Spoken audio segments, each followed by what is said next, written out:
Bonjour, je suis Anne-Gabrielle et vous écoutez Monologue, le podcast qui dit tout haut ce que tout le monde pense tout bas. Au fil des épisodes, nous irons ensemble à la rencontre d'invités qui nous parleront de la petite voix dans leur tête. Comment elle leur parle, comment ils se parlent et ce que ça fait d'être eux. Alors bienvenue. Monologue, ça fait comment d'être vous ? Bonjour à tous, mon invitée du jour s'appelle Fiona Gestin. Elle est plus connue sur les réseaux sociaux sous le pseudo Border Attitude. Elle a 29 ans et a été diagnostiquée il y a un peu plus d'1 an avec un trouble de la personnalité borderline. Depuis, elle sensibilise dans les médias sur ce sujet et sur la santé mentale en général. Alors dans cet épisode, elle nous raconte ce qui fait son quotidien, comment elle a évolué jusqu'à aujourd'hui. On parlera shaking, pensée intrusive et hygiène de vie, le tout dans une conversation rapide et pleine d'énergie à son image. Alors bonne écoute. Bonjour Fiona et bienvenue dans ce nouvel épisode. Hello Anne, merci beaucoup, je suis très heureuse d'être là. Pour démarrer, je vais te poser quelques questions de description pour qu'on comprenne un peu ton paysage intérieur et ta relation avec ta voix ou ta vie intérieure. Yes, avec plaisir. Allez, c'est parti. Tout d'abord, est-ce que c'est une petite voix bavarde ? Est-ce que c'est intensif ou est-ce qu'il y a pas mal de silence ou d'autres choses ?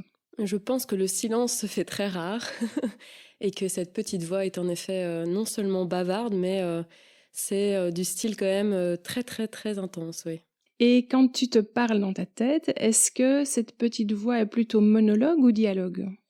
Alors c'est une bonne question parce que je pense que dans mon cas de figure, c'est un mélange des deux. Donc parfois c'est un monologue et parfois c'est un dialogue où je tente de faire taire justement cette voix et je lui parle en lui demandant gentiment ou pas de me laisser tranquille, parfois. Maintenant ça suffit. Exactement. Donc la deuxième voix à qui tu parles t'appartient aussi. Ce n'est pas comme si tu imaginais que tu parlais avec quelqu'un ou que tu te rejoues une conversation. Non, oui, c'est vraiment la sensation de, en effet, il y a d'un côté une voix qui est plutôt jugeante, qui vraiment va mal parler, rien n'est suffisant. Et puis il y a cette autre voix que je considère est plus moi, ou la moi gentille, qui va reprendre le dessus, ou du moins essayer, reprendre le lead, et demander à cette autre voix de ça suffit maintenant, laisse-moi juste être avec mes imperfections, si je puis dire. Et on dit que 95% de nos pensées sont les mêmes que la veille. Je ne sais pas si le chiffre est exact, mais c'est ce qui se dit. Et alors, quels sont chez toi les sujets de prédilection de ta voix intérieure ? Alors, les sujets de prédilection, il y en a plusieurs. Déjà, ça va être beaucoup de questionnements par rapport au sens de la vie. Donc, je pense qu'il n'y a pas une seule journée où je me demande pas quand est-ce que je vais mourir, ou aussi la peur que mes proches meurent. Est-ce qu'il y a quelque chose après la mort ? Est-ce que j'ai une conscience et une âme ? Donc vraiment tout cet aspect-là, l'univers, la spiritualité, où je me questionne beaucoup et où j'aimerais parfois avoir un petit peu plus de réponses à mes questions.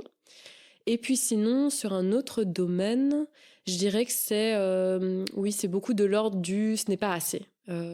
Quand je suis dans l'être, je devrais être dans le faire, je devrais être dans ce que j'appelle être le yang et non le yin. Et donc, je dois faire plus, ce n'est pas suffisant. Et beaucoup aussi de non-suffisance par rapport à comment je suis dans la société, par rapport à mes proches. Je ne suis pas une assez bonne amie, je ne suis pas assez, je devrais faire mieux, plus, et je suis manipulatrice. Ça va être plutôt dans les sujets perçus comme quelque chose de néfaste, parce qu'il y a aussi après plein de pensées positives, Ouais. mais dans les difficiles à vivre au quotidien, c'est plus de ces deux, dans ces deux donc sphères-là. c'est ça, la recherche du sens de la vie et du jugement sur toi-même, en fait, sur ce que tu fais ou comment tu le fais. Ouais. Mais pas que, donc il y a aussi en effet des sphères qui sont beaucoup plus agréables et positives, avec du coup là le mot qui me vient, c'est le mot panache. Je sais même pas s'il est adéquat, avec vraiment moi j'appelle ça une dévotion en fait, dans le sens où j'ai été donc diagnostiquée du trouble de la personnalité borderline il y a un peu plus d'1 an. Et il y a vraiment une passion, une dévotion avec une envie de créer et de pouvoir transmettre aux personnes concernées et à sensibiliser et à éduquer à ce trouble de façon globale. Et là, en fait, il va y avoir vraiment des pensées de l'ordre de presque très égocentrique et narcissique de ce que tu fais est incroyable, Fio, c'est génial, continue comme ça, tu peux le faire, tu peux y arriver. Donc je m'entraîne aussi pour un marathon en parallèle de ça, et donc il y a vraiment énormément de pensées de l'ordre du ce que tu fais est génial, continue sur ta route, continue dans ce que tu fais, c'est super quoi. Ça m'aide au quotidien. Est-ce que, d'un point de vue plus technique, est-ce que c'est ta voix comme celle que tu as quand tu parles, ou est-ce qu'elle résonne un peu différemment, un peu plus grave, un peu plus aiguë, plus posée, ou moins posée? Je pense que ce serait une voix qui serait très... non, en fait, non. J'allais dire plus grave, mais en fait, pas tant que ça, mais surtout plus stricte. En fait, qui ne prend pas en considération mes émotions, qui ne prend pas en considération mes besoins primaires, comme le besoin de dormir, ou le besoin de manger, ou le besoin de pleurer, qui refuse en fait catégoriquement ce genre de besoins qui sont pourtant hyper importants et vital. Hein. Je suis à fond pour l'acceptation des émotions et la validation. Et donc, en fait, non, c'est un non. Juste, tu dois faire mieux. Et je me fiche de savoir que tu as besoin de dormir. Tu dois faire plus, mieux, maintenant, tout de suite. C'est ça. Donc celle-là, elle a une intonation plus cassante. Plus cassante, ouais, exactement. Ouais. Plus cassante et en oubliant les émotions. Très dans l'analytique et dans le côté très rigide, je dirais, ouais, en fait. Ouais. Et est-ce qu'il y a un moment de ta journée où tu sens que ta vie intérieure ou ton expérience est vraiment différente? Peut-être, par exemple, au lever ou au moment du coucher, ou quand tu fais du sport ou autre chose, où tu as l'impression qu'il y a quand même une certaine continuité et identité qui reste là tout le temps. Alors oui, il y a clairement une différence. Ça va être vraiment au moment où je reviens à la pleine conscience. Donc, et j'en ai d'ailleurs des frissons maintenant. C'est tout l'univers en fait de la méditation, du yoga, du breathwork, de la pleine conscience. C'est un univers que j'ai découvert, je dirais, vers 2019. J'ai suivi une formation de pleine conscience à cette époque. Et ça m'a vraiment transcendée. Et là, notamment depuis cette année, donc 2024, depuis que j'ai accessoirement également aussi arrêté l'alcool, j'ai vraiment décidé de m'y tenir et de tous les jours en fait méditer et ou faire du breathwork et ou du yoga. Tous les jours, au moins 20 minutes par jour. Pas forcément à la même heure, pas forcément la même méditation, sinon ça m'ennuie. Donc toujours différent. Et en fait, ça change tout quoi. Vraiment, c'est à ce moment-là, c'est voir les pensées comme des nuages que je laisse aller, sans chercher à faire taire cette voix du coup, juste la laisser être, mais sans prendre en considération ces pensées, sans penser que ces pensées sont ma réalité et que juste ce sont des pensées qui sont là et qui ont le droit d'être là et c'est ok. Et non seulement du coup dans ces laps de temps où en effet je laisse être ces pensées et je reviens au corps, qui est pour moi vital, revenir au corps, et bien en fait grâce à ça, au quotidien, j'apprends petit à petit à du coup prendre ce réflexe de, même quand je suis pas en train de méditer ou de pratiquer le breathwork ou autre, et bien de me rappeler que je suis dans le moment présent et pas dans le passé ou dans le futur, et donc de revenir à moi. Et à ce moment-là, j'ai à chaque fois, du coup, des frissons qui viennent se mettre au niveau de mes bras. Et j'ai une sorte de... Le mot qui me vient, c'est l'apaisement et la sérénité qui s'installent pour me sentir en adéquation avec moi-même et pouvoir ainsi écouter mon intuition. Mmh. C'est ça. Donc là, c'est même ton corps qui, quand tu as la pensée de ce moment-là, ton corps ouais, a là, aussi la super pensée. fort, du coup. Quoi, oui. Ouais, là, j'ai des frissons de partout. Ouais, c'est vraiment... Et c'est hyper instinctif et intuitif, quoi. C'est... Ah, mais ok, Fio, t'es en pleine conscience, là. Et puis, hop, frisson de partout, joie avec un sourire qui vient se plaquer sur mon visage jusqu'aux oreilles, que je ne peux même pas contrôler, limite. Je vais pas me plaindre. Et c'est juste très jouissif. Et ça peut revenir. Des fois, c'est mon thérapeute qui m'avait dit ça, qu'il m'avait félicité pour ma capacité à pouvoir du coup avoir des frissons sur commande, entre guillemets, dès que je pensais à revenir dans l'instant présent, quoi. Et ça, c'est vraiment, pour moi, c'est grâce à la pratique. C'est pas venu comme ça du jour au lendemain. C'est une habitude qui s'ancre petit à petit à force de pratiquer la méditation, le yoga et le breathwork. Oui, donc à force de moments et d'entraînement formels, ça percole dans des moments informels dans la vie quotidienne. C'est exactement ça, ouais, tout à fait. Ouais, c'est très bien dit. J'avais aussi quelques petites questions sur la relation avec cette voix, mais est-ce que, avant de poser cette question, comme tu as soulevé ce point-là tout à l'heure, tu pourrais peut-être présenter brièvement pour les auditeurs ce que c'est d'être une personnalité avec un trouble borderline? Oui, avec grand plaisir, merci pour la proposition. Donc le trouble de la personnalité borderline, c'est donc un trouble mental qui se vit avec une instabilité. Moi, je dis souvent que si je devais définir en un seul mot ce trouble, ce serait l'instabilité. Et donc ça va être une instabilité dans les relations interpersonnelles, mais aussi dans l'image de soi, dans l'humeur en général, et c'est une difficulté avec l'abandon et le rejet. Donc il y a une très forte peur de l'abandon et ou du rejet. Et donc c'est un ensemble de critères. Donc il y a 9 symptômes qui définissent le trouble borderline. Et pour être diagnostiqué, il faut en ressentir au moins 5. Et donc parmi les symptômes, on a donc les changements d'humeur, la peur de l'abandon, des crises de colère, une sensation de vide, une alternance entre idéalisation et dévalorisation des autres, des tentatives de suicide, malheureusement. Ça peut être aussi de la paranoïa et de la dissociation. Donc c'est une sensation de se sentir en dehors de son corps et ou de la réalité. Et également beaucoup d'impulsivité. Je pense avoir dit les 9 ici. Et donc de manière globale, voilà, ça va être... Ah oui, et l'image de soi. Et donc en fait, de manière globale, on va vraiment sentir une instabilité. Et donc c'est ça qui résonne très bien chez moi, même si je suis relativement stable aujourd'hui et que je ne prends pas de médicaments. Ça va être vraiment cette capacité, enfin je sais pas si c'est une capacité, non, c'est un fait, d'avoir par moments des pensées qui sont donc très up, dont dans l'image de moi-même, je suis incroyable, ce que je fais est dingue, continue comme ça, je vais sauver le monde, avec une dévotion extrême en fait, hein, vraiment une dévotion au point où ça pourrait être de l'ordre de je serais prête à mourir si ça peut aider des milliers de personnes, hein, c'est vraiment très intense. Mais de l'autre côté, ça peut être aussi beaucoup de désespoir et de découragement quand ça ne va pas aussi bien et aussi vite que ce que je voudrais. Et là, ça peut être, heureusement, ça ne dure que quelques heures, dans mon cas de figure, du recroquevillement sur moi. Et à l'époque, ça pouvait être vraiment je ne mérite pas de vivre, quel est l'intérêt de vivre, et ce genre de choses. Donc c'est difficile, ça va de mieux en mieux me concernant, mais c'est clair que ce qui rend difficile ce trouble, c'est l'intensité. Beaucoup de gens demandent des fois, mais pourquoi? Enfin, tout le monde est sujet à la peur de l'abandon, des colères ou ce genre de choses. Donc, qu'est-ce qui fait la différence? Ce qui fait la différence, c'est vraiment l'intensité. C'est le fait qu'en fait, très vite, on va être pris par des émotions. Et contrairement au trouble bipolaire, où là, c'est quelque chose de l'ordre du chimique, pour le trouble bipolaire, concernant le trouble borderline, en fait, ça va être des émotions très fortes où on va être ce qu'on appelle être trigger en anglais ou activé en français, suite à un événement extérieur à nous, ou à des pensées intrusives, donc intérieures à nous, qui vont du coup nous faire déclencher exactement et nous faire changer d'état. Et c'est pour ça que des fois c'est très dur à vivre pour l'entourage également, parce qu'on pouvait être très joyeux, joyeuse, et subitement on est pris d'une colère, une crise de rage très très dure à gérer pour soi-même et également pour les proches. Mmh. Eh bien, justement, dans les questions de relation avec ta voix intérieure, toi, tu disais que tu n'as pas de traitement médical. Et donc, c'est une de mes questions, c'était est-ce que tu as une certaine routine ou discipline pour ton mental? Oui, alors je vais éviter de monologuer pendant 20 minutes. Mais oui, je suis extrêmement stricte avec moi-même. C'est vrai que parfois, d'ailleurs, je me rends compte, je ressens parfois peut-être une jalousie, une forme de jalousie par rapport à d'autres personnes qui peuvent se permettre de sortir jusqu'à 4 heures du matin. Moi, c'est quelque chose qui n'est plus possible. Ça a trop un impact sur moi le lendemain.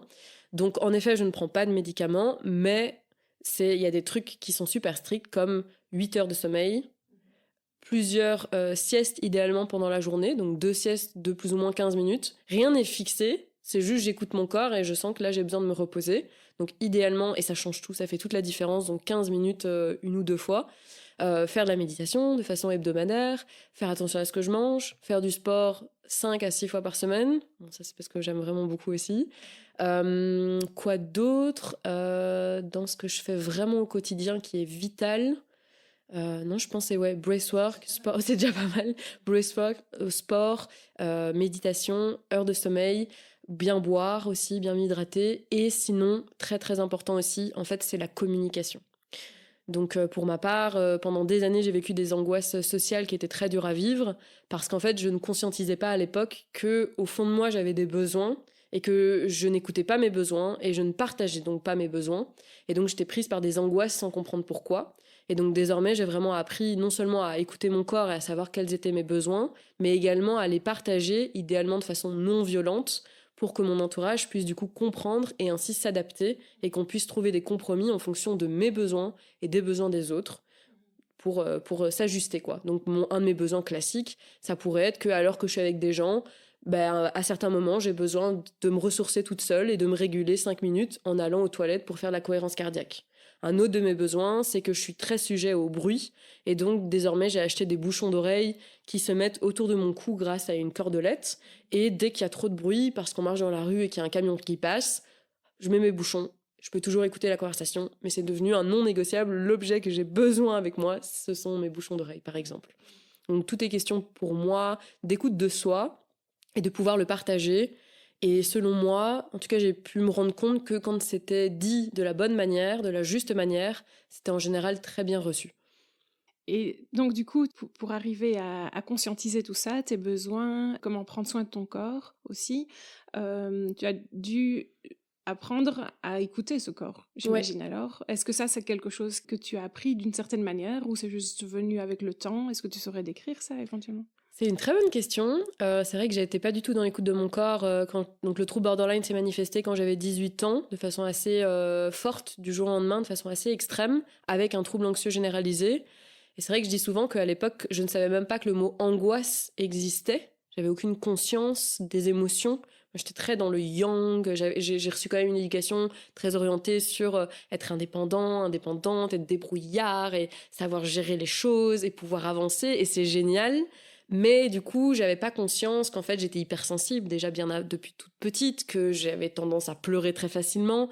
Et donc, j'ai vécu une vingtaine vraiment très difficile, avec des pensées parfois suicidaires, de l'automutilation, beaucoup. Je sortais jusqu'à 4 heures du matin, je me noyais dans l'alcool, quand même pas mal, pour anesthésier mes émotions. Et puis, au fur et à mesure du temps, j'ai commencé à comprendre que en fait, cette vie-là ne me convenait pas. Et que le suicide n'était pas possible parce que j'avais trop peur de la mort, tout simplement. C'est ça qui m'a fait tenir en vie. Et je commençais à me renseigner. J'ai eu beaucoup de personnes autour de moi aussi, dont ma mère, par exemple, qui m'a conseillé la cohérence cardiaque. J'ai vu des psys aussi. Mais je crois que c'est moi, en fait. Enfin, non, c'est pas que moi. C'est également, évidemment, l'entourage et les proches. Mais je pense que c'est moi il fallait que ça vienne de moi. C'est ce que je veux dire. J'entendais à droite à gauche des choses. Mais si on me disait, tu devrais faire ça, ça ne fonctionnait pas. Il y a beaucoup de gens d'ailleurs des fois qui me parlent en me disant qu'ils se sentent coupables de ne pas pouvoir aider leurs enfants qui sont concernés par le trouble borderline. Et en général, je les rassure en disant que ils ou elles peuvent semer les petites graines, mais ça doit venir de soi avant tout, quoi. Et donc je pense que tout est venu au fur et à mesure. D'abord, ça a été le sport, la reprise du sport à 23 ans. Et puis j'ai eu une psy qui m'a parlé de cette formation de pleine conscience. Et puis finalement, je me suis lancée. Et puis de fil en aiguille, les choses sont venues.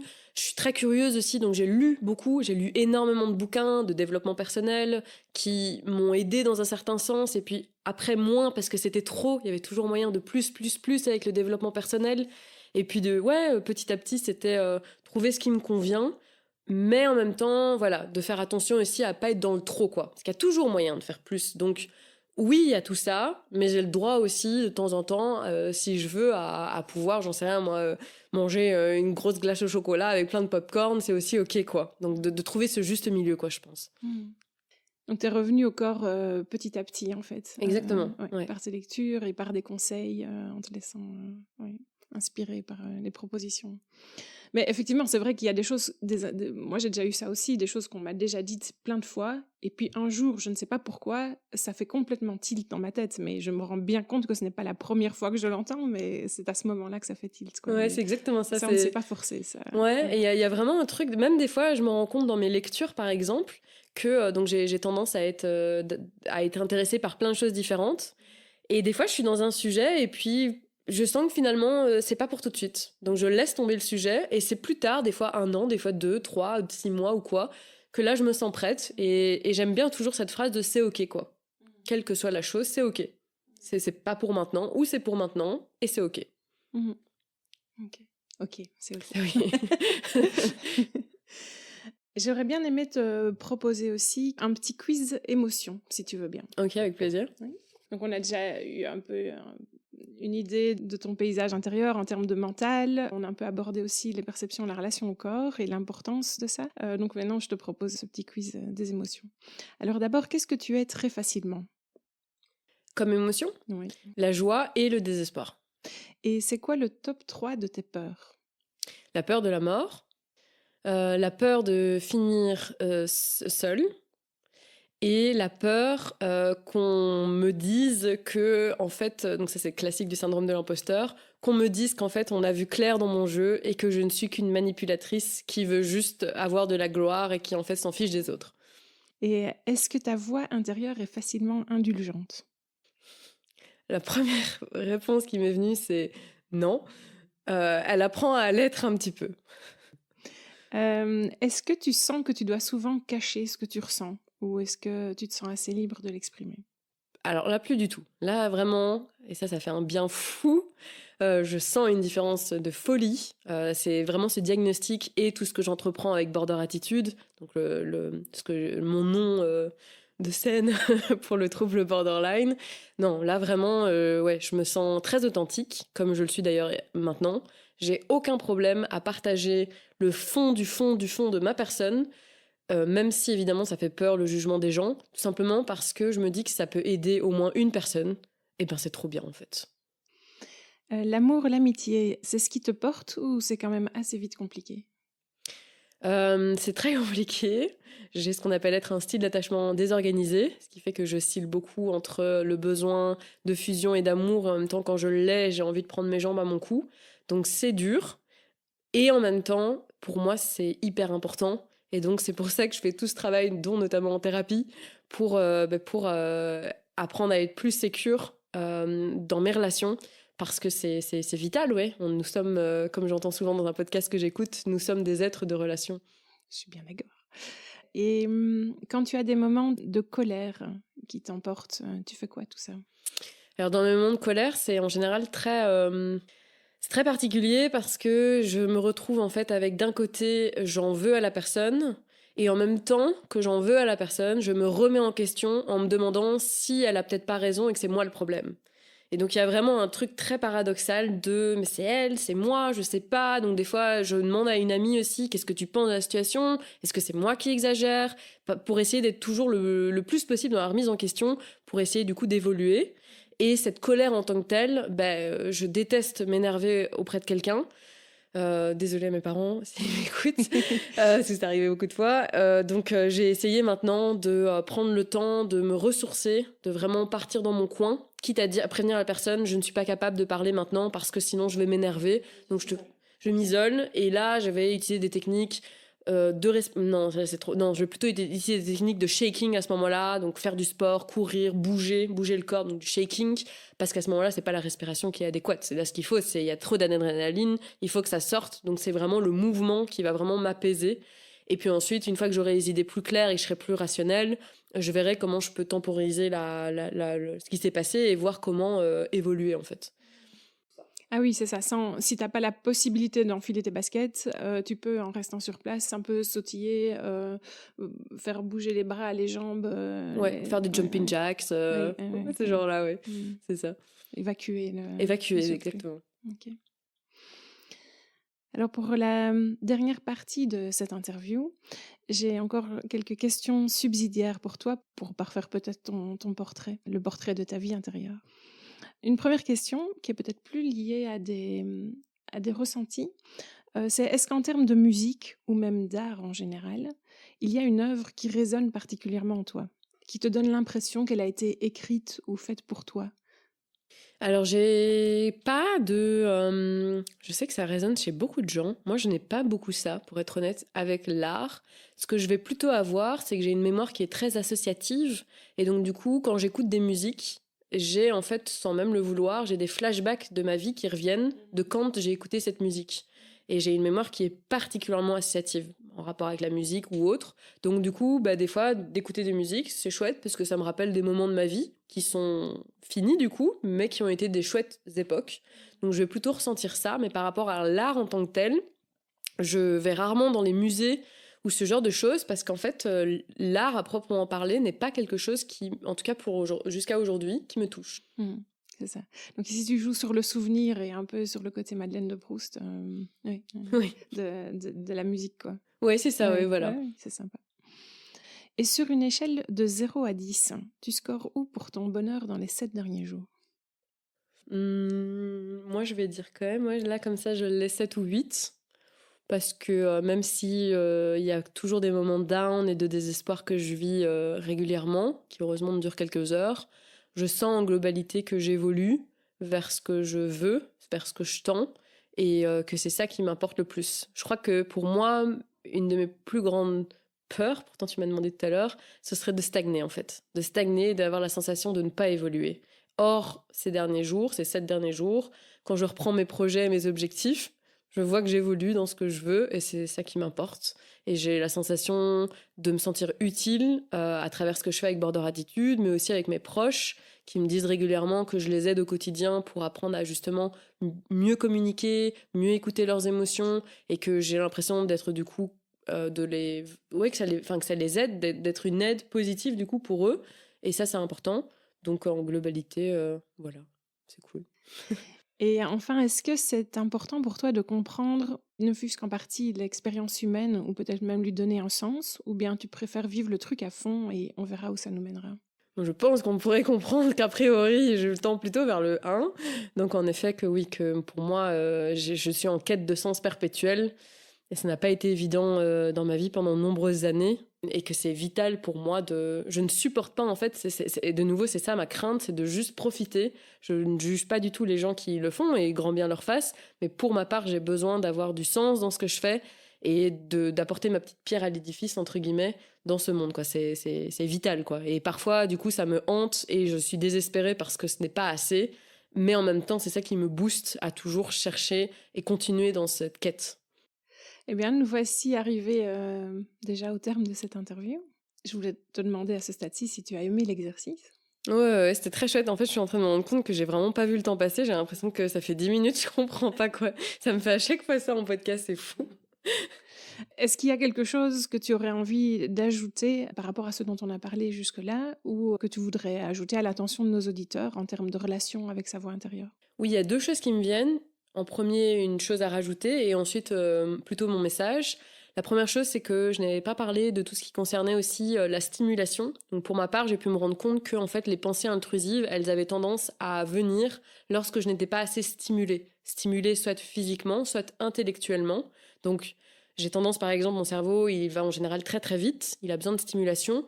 Et donc quand je suis face à quelqu'un qui parle plus lentement, qui prend son temps pour raconter son histoire ou qui raconte une histoire, voilà, une petite histoire où je ne suis pas stimulée parce que je n'ai pas besoin, j'en sais rien, de donner de conseils ou ça me touche pas ou quoi que ce soit. C'est là que mes pensées intrusives arrivent. Donc c'est intéressant, je trouve, de le conscientiser pour pouvoir donc agir dessus, prendre du recul, être observatrice de tout ça. Donc ça me fait du bien au quotidien. Et de toujours revenir au corps, j'en suis capable maintenant, je suis plus régulée qu'avant, donc je suis capable de revenir au corps. Comme ça, je peux écouter la personne en pleine conscience. Ah, et ne pas te laisser emporter par les pensées intrusives. Submerger, ouais, exactement, ouais. Les laisser vivre leur vie, mais voilà, ouais, c'est ça. ne pas rentrer dedans. C'est être, ouais. Et sinon, mon message, ce serait d'être dans cette... et je me le dis à moi-même en même temps, j'ai mis beaucoup, beaucoup d'années, et j'ai encore du mal aujourd'hui, de vraiment laisser être ces pensées, qu'elles ne nous définissent pas, que c'est pas parce que je pense au moment X ou Y quelque chose de négatif à propos d'un de mes amis, d'une de mes amies, que je critique dans ma tête mon ami, mon proche ou quoi que ce soit, que c'est forcément la vérité, la réalité, que ce n'est qu'une pensée et que du coup de faire preuve d'indulgence en fait envers moi-même et de bienveillance et également de patience, que ça prend du temps quand on a été habitué toute notre vie à se parler. Enfin moi c'est un bourreau quoi, la manière dont je me parle de base, c'est un tyran au point où je pense que les envies suicidaires elles ont été là parce qu'en fait je ne supportais plus d'être avec moi-même en fait, c'était tellement horrible. Et donc c'est vraiment faire preuve d'indulgence envers soi en se disant ce ne sont que des pensées et je step up de ça, je prends du recul et c'est ok et ça ne me définit pas quoi. Et de faire preuve donc de bienveillance envers soi-même. C'est ça qui me vient. C'est ça, avec de la patience. Parce qu'effectivement, c'est pas parce que tu le décides et que tu te dis je vais mettre ça en place que demain ça va mieux, quoi. Ouais, ça prend du temps et c'est ok. Et de rappeler aussi que le chemin, que ce soit de rétablissement, de guérison ou de quoi que ce soit, il n'est pas linéaire en fait. Donc c'est pas en permanence, il y a un escalier et à chaque fois je marche sur... Tu montes. Je monte. Non, ça j'ai vraiment pu me rendre compte que ce n'est absolument pas ça dans mon propre parcours de rétablissement étant concerné par le trouble borderline, qu'il y a des jours où je me sens comme une grosse merde et j'ai l'impression de pas du tout avancer et c'est effroyable comme sensation. Mais je me rappelle que ce n'est pas linéaire et que c'est ok et qu'en globalité, ça va quoi. Et ça me fait du bien. Eh bien, merci beaucoup pour ce partage. C'était vraiment riche et intense.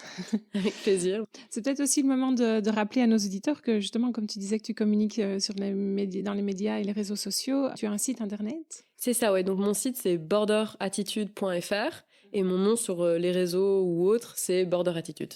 Et donc c'est axé sur le trouble borderline, mais pas que, parce que je partage des outils qui peuvent aider justement à défusionner des pensées, apprendre à mieux communiquer, notamment à travers la communication non violente. Et de manière globale, mes proches qui ne sont pas concernés par le trouble borderline me disent que ça les aide au quotidien pour aller vers un mieux-être. C'est ça. Ça aborde la santé mentale d'une manière aussi générale, quoi. Exactement. Ok, génial. Eh bien, merci beaucoup et à bientôt alors. Merci beaucoup, au plaisir. Prenez soin de vous. Merci à vous, les auditeurs, d'avoir écouté cet épisode. J'espère qu'il vous a plu. N'hésitez pas à le liker, partager ou lui donner 5 étoiles en fonction de votre plateforme d'écoute préférée. Pour ne rien rater de nos prochains épisodes, vous pouvez vous abonner au podcast ou suivre notre actualité sur Instagram @monologue-podcast. Enfin, Monologue, c'est aussi un site internet avec plein de ressources et d'idées pour vous inspirer et, si le cœur vous en dit, me partager vos monologues à vous. C'est à l'adresse www.monologue-podcast.com. À bientôt.